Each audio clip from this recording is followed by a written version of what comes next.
Ben, you can share for brother. Yeah. Okay.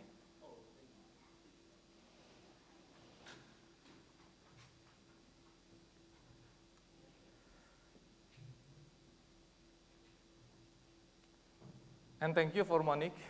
She's gonna be our translator today.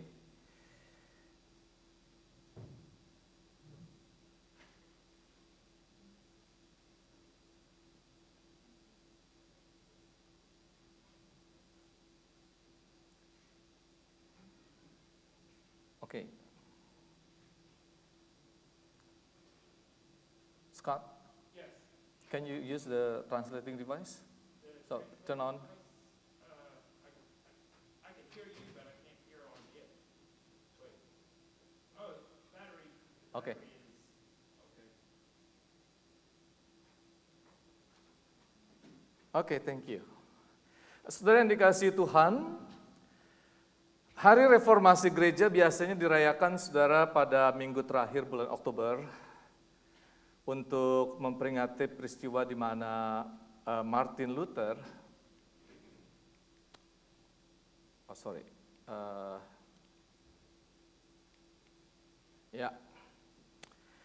Martin Luther saudara menempelkan 95 dalil atau tesis di pintu gerbang di pintu gereja Wittenberg, Jerman pada tanggal 31 Oktober 1517.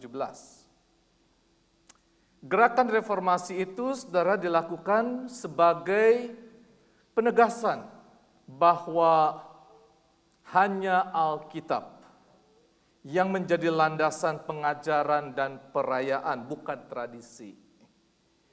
Dan ini dilakukan pada tanggal 31 Oktober bertepatan dengan tradisi perayaan Halloween yang tidak alkitabiah dan berasal dari tradisi pagan. Karena itu saudara Luther sengaja melakukan protes tersebut pada tanggal 31 Oktober untuk menentang perayaan Halloween dan sekaligus mengubah menjadi hari reformasi gereja yang kemudian saudara ditetapkan sebagai lahirnya gereja Kristen Protestan sebagai reformasi. Karena itu saudara-saudara, daripada saudara-saudara mengatakan Happy Halloween, tapi saudara kasih salam seorang dengan yang lain, katakan Happy Reformation Day, gitu ya. Saudara, sebenarnya topik hari ini adalah what are key difference, similarities and differences between Mestinya adalah similarities and differences between Catholicism and Protestantism. Mestinya hari ini topiknya itu, saudara. Tapi Jim tertarik untuk membahas topik ini dan karena hari ini berhalangan, jadi beliau akan menyampaikan 2 minggu yang akan datang. Jadi tanggal berapa? 13 ya, 13 November nanti Jim akan sampaikan tentang apa sih bedanya dan kesamaannya antara Protestantisme dan Katolik, ya. Saudara, kalau dalam beberapa minggu ini kita sudah dan akan membahas tentang kesamaan dan perbedaan dengan 5 agama besar dunia, tujuannya bukan untuk membenci atau memusuhi, melainkan untuk mencari jembatan, membangun persahabatan lewat persamaan yang ada. Dan jika memungkinkan tentu kita menceritakan apa yang kita imani kepada penganut agama lain sebagai bentuk kesaksian kita. Oke? Dan tentu mendoakan mereka dengan harapan Roh Kudus bekerja menjamah hati mereka untuk menerima Tuhan Yesus sebagai juru selamat. Saudara, 2 minggu yang lalu kita sudah membahas tentang Yudaisme, kepercayaan orang Yahudi. Memang agama Yahudi ini saudara-saudara sangat terkait dengan etnik keyahudian. Jadi agama Yahudi menjadi sebetulnya buat orang Yahudi, agama Yahudi itu adalah falsafah hidup bangsa Yahudi. Karena itu yang bukan Yahudi atau yang tidak ada pertalian saudara dengan orang Yahudi, maka tentu mereka atau kita tidak bisa menganut agama Yahudi. Memang bisa saja saudara kita percaya kepada Yahweh dan menjadikan hukum Taurat itu sebagai pegangan hidup kita, namun bukan berarti kita serta-merta menjadi Yahudi atau menganut agama Yahudi. Ingat ya tentang sida-sida Ethiopia datang ke Yerusalem, tetapi tidak bisa masuk ke Bait Allah, gitu ya. Hanya di pelataran, di luar saja, di luar gerbang Bait Allah, tidak bisa masuk. Nah, berbeda dengan kekristenan, justru Kristen menjadi agama yang sangat terbuka, lintas suku, lintas bangsa, lintas budaya. Di dalam Kristus, janji berkat Abraham itu terbuka kepada seluruh bangsa di muka bumi, universal. Kristus adalah keturunan Abraham yang dijanjikan Allah dan melaluinya bangsa-bangsa menerima berkat keselamatan. Jadi saudara, bersama dengan Yudaisme dan Islam, maka banyak orang mengatakan dan Kristen mewarisi iman yang berasal dari Abraham atau Abrahamic religion. Namun saudara, sebelum kita membahas tentang kesamaan dan perbedaannya ajaran Kristen dengan Islam, saya ingin menjelaskan sekilas saudara mengenai sejarah lahirnya agama Islam dan perjumpaannya dengan Kristen.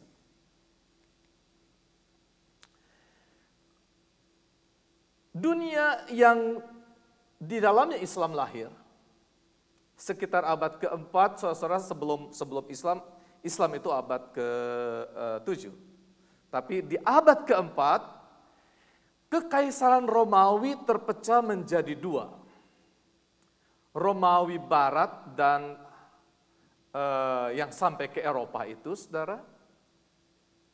Dan pada masa itu suku-suku Jermani banyak menguasai wilayah Romawi Barat. Sedangkan di wilayah Romawi Timur, di situ ada garis, saudara, yang ke timur, ke sebelah sana, masih bertahan hingga tahun 600 Masehi yang disebut juga Kerajaan Bizantin, meliputi wilayah Eropa Timur, Asia Kecil, Syria, Palestina, Mesir, Afrika Utara, dengan Konstantinopel sebagai ibu kota kerajaan, yaitu kalau sekarang itu ibu kota Turki, Istanbul. Wilayah timur ini merupakan negara Kristen pada masa itu. Karena saudara di tahun 313, Konstantinus Agung memberikan kebebasan kepada orang-orang Kristen untuk mengembangkan agamanya. Bahkan di tahun 380, Kaisar Theodosius menganut agama Kristen dan menjadikan agama Kristen sebagai agama negara. Sekte-sekte yang mengancam gereja ditindas. Namun persoalannya, saudara, pengaruh negara terhadap gereja begitu besar, bahkan keputusan konsili, baik Nisea dan Kalsedon, itu sangat dipengaruhi oleh desakan Kaisar Konstantinus. Di abad kelima terjadi pertikaian hebat akibat mempersoalkan hakikat keilahian dan kemanusiaan Yesus. Sehingga terjadi perpecahan dalam tubuh gereja, yakni kaum Diofisit yaitu Nestorian, dan kaum monofisit, Yakobit dan Koptik.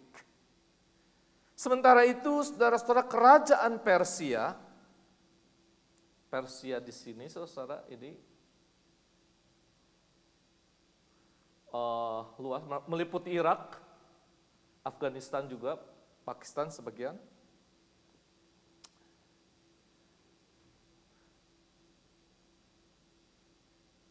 Dan di sana, saudara-saudara, penganut Zoroaster yang menyembah Ormuz atau Ahura Mazda, mereka adalah musuh bebuyutan kerajaan Romawi Timur, kerajaan Bizantin. Penganut ajaran Nestorian juga berada di wilayah Persia, sekalipun minoritas. Jadi orang-orang Nestorian juga banyak di wilayah Persia.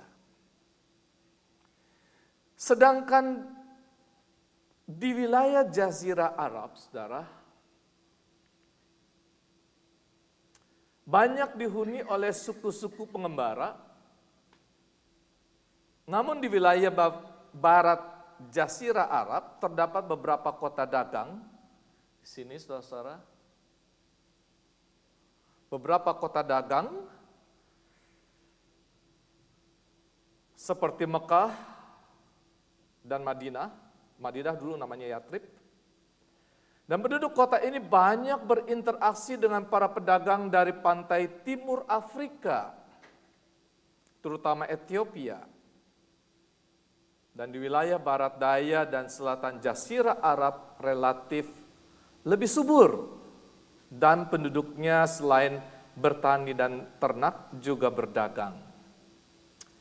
Di wilayah inilah banyak kelompok-kelompok Yahudi juga penganut Nasrani. Jadi di wilayah yang banyak kota di sini banyak orang-orang Yahudi penganut Nasrani, ya.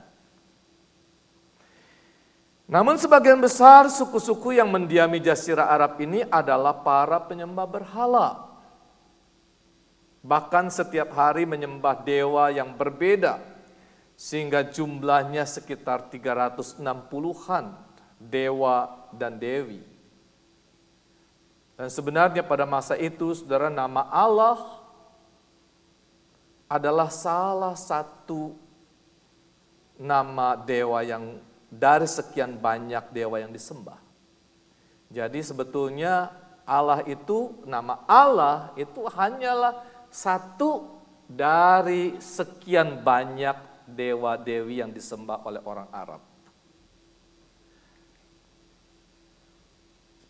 Nah, kelahiran Islam, saudara,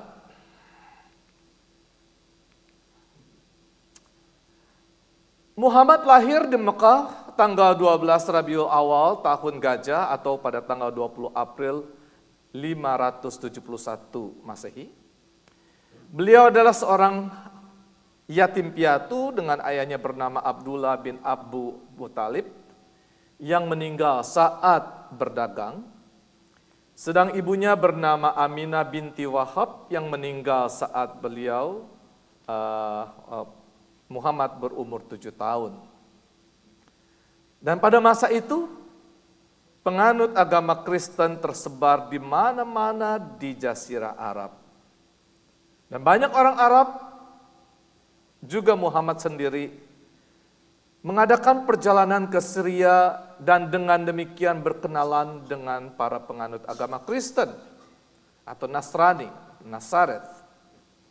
Istri Muhammad, Khadijah, dan beberapa saudaranya adalah penganut agama Kristen. Di Yaman juga banyak penganut Kristen monofisit dan Nestorian. Mereka banyak melakukan kerjasama dengan orang-orang Ethiopia yang pada masa itu mayoritas Kristen. Ingat saudara-saudara kisah tentang sida-sida Ethiopia yang menjadi Kristen dan dibaptis oleh Filipus, ya. Dan besar kemungkinan bahwa pengetahuan Muhammad tentang agama Kristen juga dipengaruhi oleh para pedagang Kristen asal Ethiopia.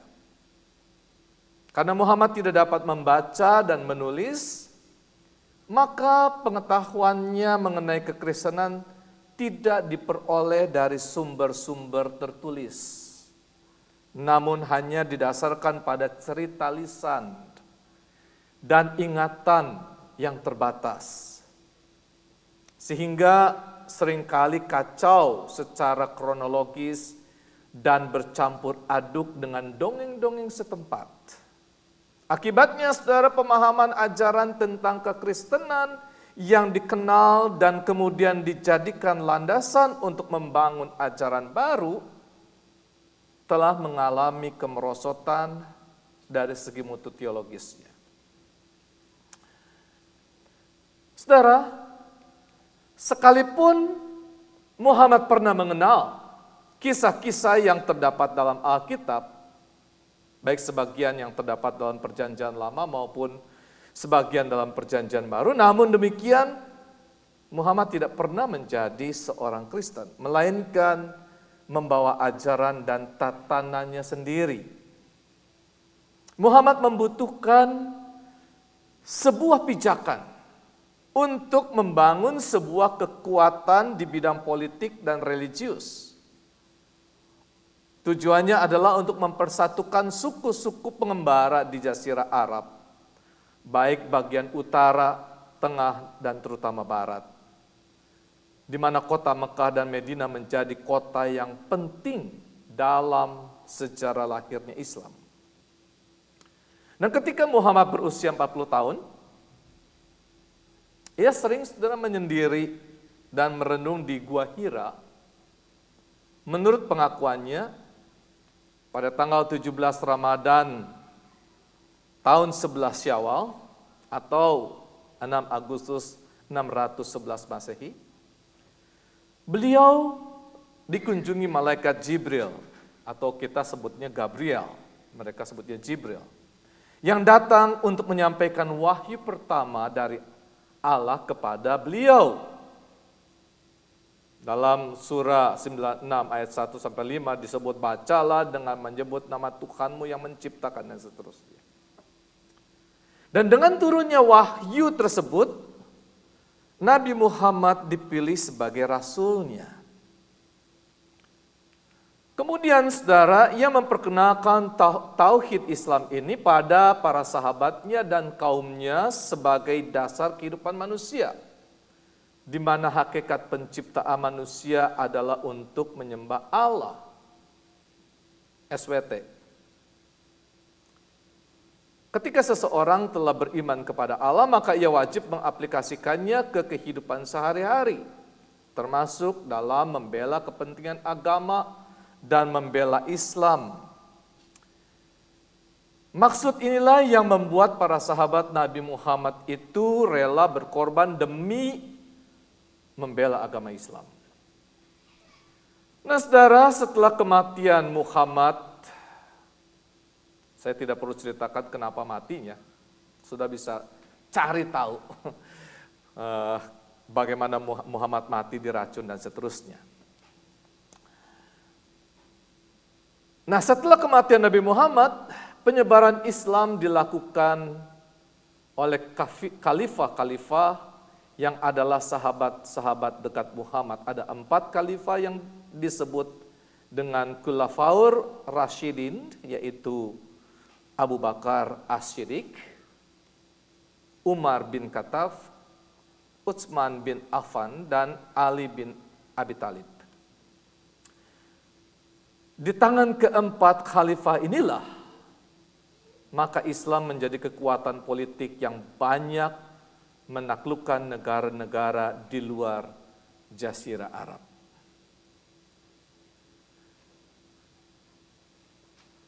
Nah sekarang pertanyaannya saudara, mengapa agama Islam dianggap ikut mewarisi iman Abraham?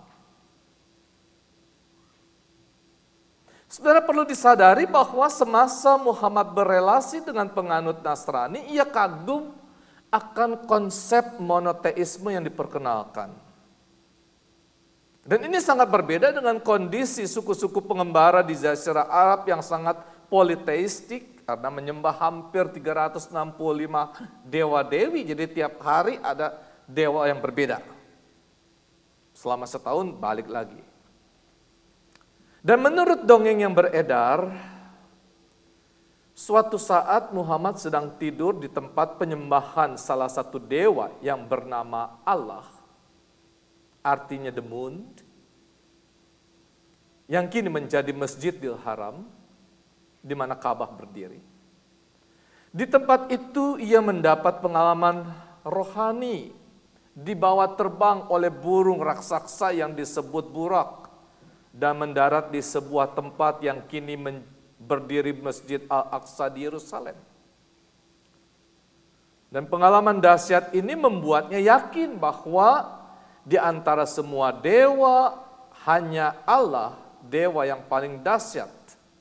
Karena itu ia memusnahkan patung-patung dewa lain dan menegakkan hanya satu dewa, yaitu Allah yang disembah. Dan ini menjadi monoteistik versi Arab. Tapi sebetulnya nama Allah itu sendiri artinya the moon.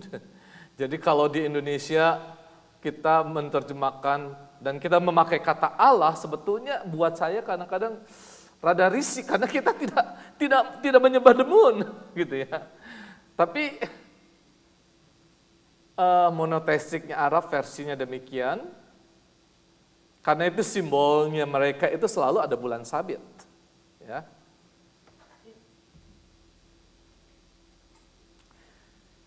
Nah, saudara, pertanyaannya, namun apa kaitannya dengan iman Abraham?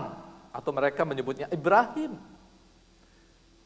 Bagi orang Arab, saudara, bagi orang Arab, seorang yang termasyhur harus mempunyai silsilah untuk membuktikan bahwa dia keturunannya berasal dari seorang bapa leluhur yang mulia. Mereka mengenal ungkapan hasab wa nasab, artinya sifat yang mulia dan keturunan yang mulia. Karena itu saudara, Muhammad mencoba untuk membuktikan kenabiannya dengan mengkaitkan dirinya dengan Ibrahim, seorang beriman dari ahli-ahli kitab, maksudnya orang Yahudi. Dan ia menemukan bahwa mereka berasal dari keturunan Ishak, ahli-ahli kitab ini. Kemudian saudara diasumsikan bahwa keturunan Ismail yang dilahirkan oleh Hagar, budak dari Sarah, sebagai bapak orang-orang Arab. Namun saudara, kalau kita tadi membaca, Alkitab tidak pernah menyatakan, baik dalam Kejadian 12, Kejadian 17 ayat 20, Kejadian 16 ayat 12, 17 ayat 20. Hanya disebutkan bahwa Tuhan akan memberkati Ismail dan membuatnya menjadi sangat banyak. Memperanakan 12 raja dan membuatnya menjadi bangsa yang besar. Bahkan di Kejadian 25 ayat 18 dinyatakan bahwa keturunan Ismail mendiami daerah Hawilah sampai ke Syur. Jadi itu Hawilah ke Syur di utara, bukan di Jazirah Arab. Tidak ada kaitannya dengan Jazirah Arab. Berhadapan dengan semua saudara mereka, maksudnya keturunan Ishak yang ada di Israel. Jadi keturunan Ismail itu di utara di Asyur atau Syria, saudara, bukan di Jazirah Arab. Jadi mereka tidak pernah mendiami Jazirah Arab. Bahkan suku-suku di Jazirah Arab itu, saudara-saudara, telah ada jauh sebelum Ismail. Jadi sebelum Ismail lahir pun di Jazirah Arab sudah banyak suku-suku Arab. Sebagian keturunan Sem, yaitu Arpasad, Yoktan, Almodad, Pelek, dan sebagian keturunan Ham, Hawilah, Sheba, Dedan, dan Haama. Jadi itu jauh sebelum Abraham sudah ada suku-suku di sana. Jadi bagaimana mungkin Ismail, ini tidak ada di teks, jadi nanti Monik terjemahkan langsung. Bagaimana mungkin Ismail adalah keturunan Abraham, jadi bapaknya Abraham. Kemudian Ismail nikah dengan orang Mesir, melahirkan orang Arab. Nggak mungkin, saudara. Jadi ini Mesir sama Abraham, kok lahirnya orang Arab? Enggak. Tentu yang dilahirkan adalah keturunan Abraham, bukan keturunan Arab. Karena itu saudara, tidak ada fakta sejarah bahwa Ismail sebagai bapa leluhur bangsa Arab. Karena itu menurut banyak pakar yang bukan muslim, silsilah Nabi Muhammad yang berasal dari keturunan Ismail sama sekali tidak dilandaskan pada fakta-fakta sejarah. Bahkan saudara, di abad pertengahan terdapat upaya dari para pakar Islam untuk menyusun silsilah Muhammad seperti pakar Islam ini Ibnu Hisam, Waqidi, Mas'udi, Al-Tabari, dan Isfahani. Ini sangat terkenal, mereka juga menyusun hadis. Namun mereka mengalami kesulitan mengkaitkan Adnan sampai ke Nabit. Nabit itu Nebayot yang tadi kita sudah baca, salah satu anak dari Ismail, ataupun kepada Kedar. Berusaha mengkaitkan kepada anak Ismail, tetapi tidak ada data atau manuskrip ataupun prasasti untuk membuktikannya. Mereka gagal. Namun kemudian Muhammad tetap membutuhkan otoritas dirinya untuk melegitimasi kenabian dirinya. Legitimasi penerus ajaran monoteisme Ibrahim. Legitimasi tindakannya dalam memusnahkan dewa-dewa lain yang tersebar pada suku-suku pengembara di Jazirah Arab. Untuk itu ia mengkaitkan dirinya dengan Ismail, karena memang Ismail tidak memiliki silsilah selengkap Ishak dan keturunannya. Bahkan pihak Muslim membuat cerita ulang tentang anak yang dikorbankan Abraham, yaitu Ismail, menurut mereka. Padahal di Al-Quran sendiri tidak pernah menyebutkan secara eksplisit. Kembali pada pertanyaan semula, apakah Muhammad mewarisi iman Abraham? Terus terang saudara, saya pribadi meragukannya. Karena terlalu banyak intrik politik di dalamnya. Sementara Allah itu sendiri tidak sama dengan Elohim atau Yahweh yang dikenal oleh Abraham dan keturunannya. Memang ada banyak nama tokoh-tokoh yang sama, namun dikisahkan dalam tradisi yang berbeda dan sebatas ingatan saat Muhammad mendengar kisah-kisah tersebut dalam perjumpaan dengan para penganut agama Nasrani. Namun kesamaan nama tokoh-tokoh tidak menunjukkan kesamaan pemahaman atau konsep teologis di dalamnya. Sebagai contoh, saudara, Allah di dalam Al-Quran bukan hanya berbeda dengan Elohim atau Yahweh dalam Alkitab, melainkan juga saudara, Allah di dalam Al-Quran itu memiliki 3 anak perempuan, yaitu Elat, El-Uzza, dan Manat. Kalau saudara buka Google, saudara bisa lihat surah 53 ayat 19-20. Itu di dalam Al-Quran.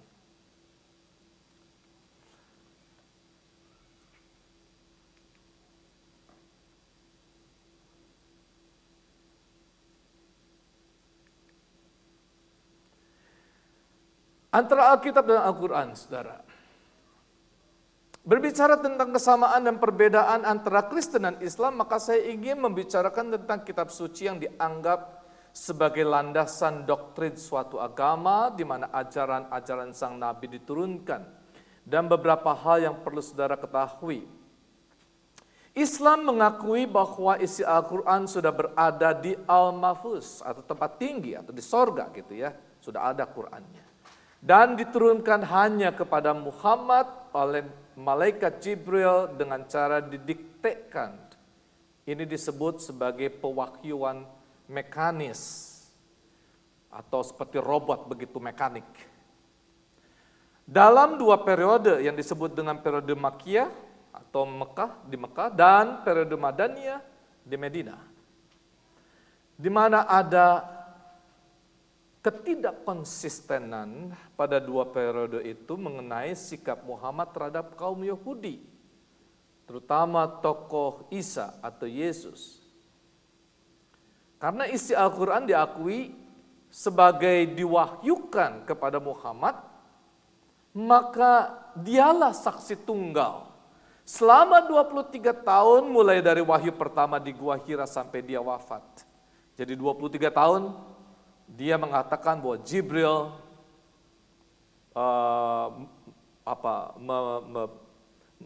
mendiktekan kepada saya untuk menuliskan wahyu atau Al-Quran atau surah ini, dan seterusnya. Ya. Jadi saksinya siapa? Ya cuma dia satu sendiri.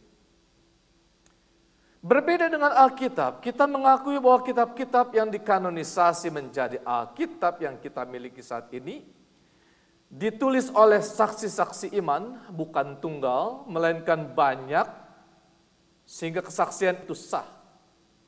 Yakni para nabi, imam, dan rasul yang diinspirasikan oleh Roh Kudus secara organis. Maksudnya terdapat pengalaman iman penulis dalam interaksi dengan Tuhan, sesuai dengan konteks zamannya. Penulisan terjadi bukan hanya dalam kurun waktu hidup seseorang, melainkan dalam kurun waktu yang panjang sekitar 1.500 tahun. Itu penulisan Alkitab.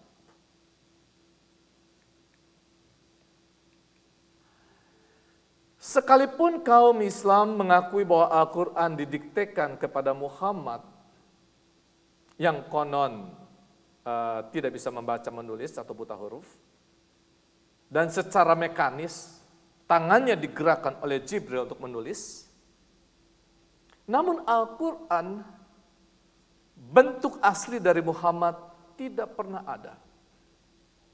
Dan menurut sejarah Islam, tulisan Muhammad itu hilang atau terbakar. Sehingga yang ada adalah catatan dari para sahabat Muhammad yang tersebar dalam berbagai versi. Peredaksian pertama dilakukan setelah 19 tahun. Sebelumnya.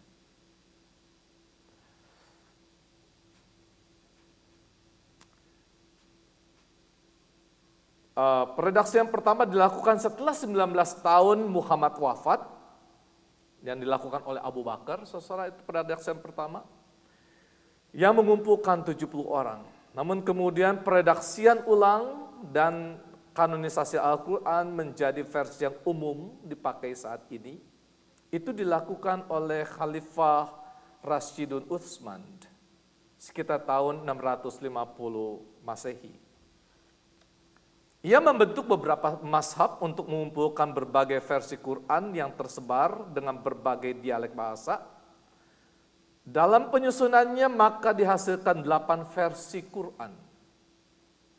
Dan setelah dipelajari, dibaca, dipilihlah satu untuk digunakan secara umum, sedangkan 7 salinan yang lain dimusnahkan berikut orang-orang yang menyusunnya, termasuk keluarganya juga dibunuh semua untuk menghindari konflik di kemudian hari.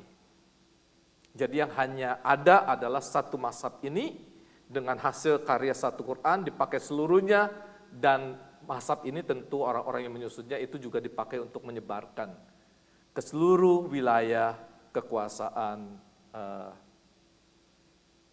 dinasti Utsman.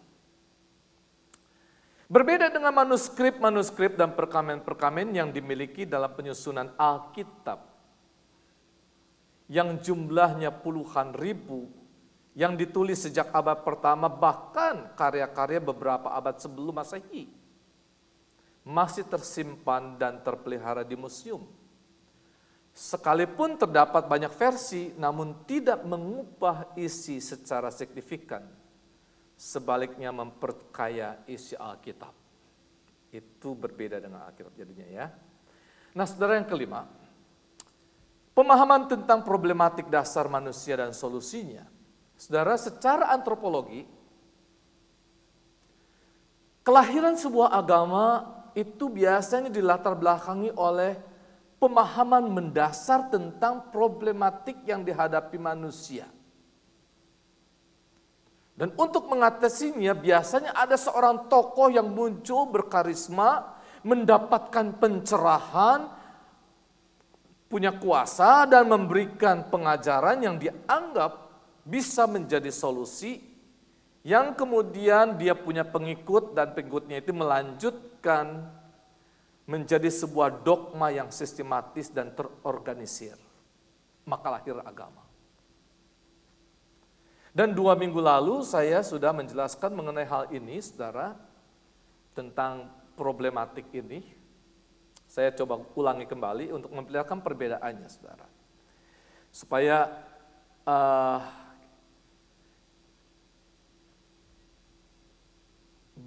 dan kita lihat bahwa ini berdampak terhadap pembangunan masyarakat hingga masa kini. Saudara, Islam lahir pada zaman jahiliyah di Jazirah Arab. Dan Muhammad menilai bahwa suku-suku asli atau pribumi orang Arab hidup dalam kemiskinan karena antar suku saling berperang. Mereka terpecah belah dan hidup dalam kebodohan. Masing-masing suku memiliki dewa-dewi utama yang disembah setiap hari. Di pihak lain, orang-orang Yahudi dan para penganut Nasrani sebagai pendatang di Jazirah Arab justru hidupnya lebih maju. Karena mereka memiliki sistem pembelajaran yang teratur dari generasi ke generasi. Ada sinagog itu. Ya. Nah, melihat keadaan kontras semacam ini, maka Muhammad memandang bahwa problematik mendasar yang dihadapi orang-orang Arab pada masa itu adalah kemiskinan dan kebodohan. Karena itu butuh seseorang yang berkarisma, yang kuat secara finansial dan dapat membangun pasukan. Karena itu Muhammad menjelaskan idenya kepada 4 sahabatnya yang kaya, mempersatukan mereka sehingga dapat membangun pasukan. Jadi khalifah itu saudara banyak sekali budaknya dan budak selalu juga menjadi pasukan. Muhammad dianggap sebagai nabi untuk memberi petunjuk untuk keluar dari kebodohan yang dapat mempersatukan seluruh suku-suku di Jazirah Arab dengan kekuatan militer untuk memperoleh kekayaan dan kejayaan, mencerdaskan umat dan membangun kebudayaan. Dan semua itu dilakukan agar manusia dapat memperoleh kenikmatan yang maksimal. Nah, saudara, atas dasar itulah agama Islam dibangun. Dan kalau saudara membaca seluruh isi Al-Quran itu merupakan ayat-ayat yang diperoleh sebagai hasil perenungan Muhammad selama 23 tahun dalam perjuangannya mengatasi kebodohan, kemiskinan, dan usaha mencapai kejayaan dan kenikmatan. Tidak ada konsep yang jelas dan sinambung di dalam surah-surah Al-Quran. Tiap surah itu lompat-lompat, tidak ada kesinambungan. Semuanya hanya kumpulan nasihat-nasihat yang dilegitimasi sebagai ayat-ayat yang diturunkan dari Al-Mahfuz oleh Jibril kepada Muhammad. Jadi jangan ditanya, pokoknya ini dari sono. Berbeda dengan kekristenan, di mana problematik mendasar yang dihadapi manusia adalah keterpisahan manusia dari Allah dan kematian akibat dosa. Manusia tidak menemukan solusi untuk keluar dari problem mendasar ini, melainkan solusi berasal dari Allah sendiri yang berinisiatif merencanakan jalan keselamatan dan mempersiapkan manusia untuk menerimanya. Nah, perjanjian baru adalah penggenapan jalan keselamatan di dalam Yesus Kristus, yaitu inkarnasi Allah di dalam diri manusia untuk menebus manusia berdosa, serta janji akan kebangkitan dan kehidupan yang kekal bagi setiap orang percaya, yang penggenapannya akan terjadi di saat kedatangan Yesus yang kedua. Alkitab berisi tentang rencana keselamatan Allah dan penggenapannya secara utuh, mulai dari kitab Kejadian hingga kitab Wahyu, secara utuh, sinambung. Jadi itu saudara bisa tahu perbedaannya sekarang. Yang keenam saudara, kesamaan nama tokoh dalam Alkitab dan Al-Quran. Saudara yang dikasihi Tuhan, sekalipun ada banyak nama tokoh yang sama dan istilah-istilah yang sama digunakan dalam Alkitab dan Al-Quran, namun sesungguhnya sangat berbeda isi dan maknanya. Kisah tentang nabi-nabi di dalam Al-Quran bertujuan untuk memperkuat gagasan Muhammad dalam memerangi kebodohan dan kemiskinan, dan usaha untuk mencapai kejayaan dan kenikmatan. Sedangkan di dalam Alkitab bertujuan untuk mempersiapkan manusia menerima anugerah keselamatan di dalam Yesus Kristus. Jadi kalau sudah membaca Alkitab dari Kejadian dan Perjanjian Lama nabi-nabi, tujuannya adalah mempersiapkan orang menerima anugerah keselamatan. Terutama saudara perbedaannya dengan Al-Quran itu tentang ajaran mengenai Yesus. Yang di dalam Al-Quran yang menolak ketuhanan Yesus, sekalipun pada periode Makkiyah gelar-gelar Isa menunjuk tentang keilahian Yesus seperti jalan yang lurus atau kalimatullah, itu firman Allah. Isa Al-Masih, jadi Yesus the Messiah, lahir karena Roh Kudus, Rohul Kudus. Dikatakan pembuat mujizat dan membangkitkan orang mati. Hakim di akhir zaman itu ada di dalam Al-Quran, tapi di dalam periode Makkiyah. Namun isi ayat-ayat di Al-Quran di masa Madinah terasa berbeda setelah relasi Muhammad dengan kelompok Yahudi atau Nasrani tidak baik. Mengapa tidak baik, saudara? Karena Muhammad hendak meminta legitimasi kenabiannya kepada kelompok Yahudi atau penganut Nasrani, namun ditolak. Karena memang orang-orang yang beragama Kristen meyakini bahwa Yohanes Pembaptis adalah nabi terakhir dalam tradisi kenabian Perjanjian Lama.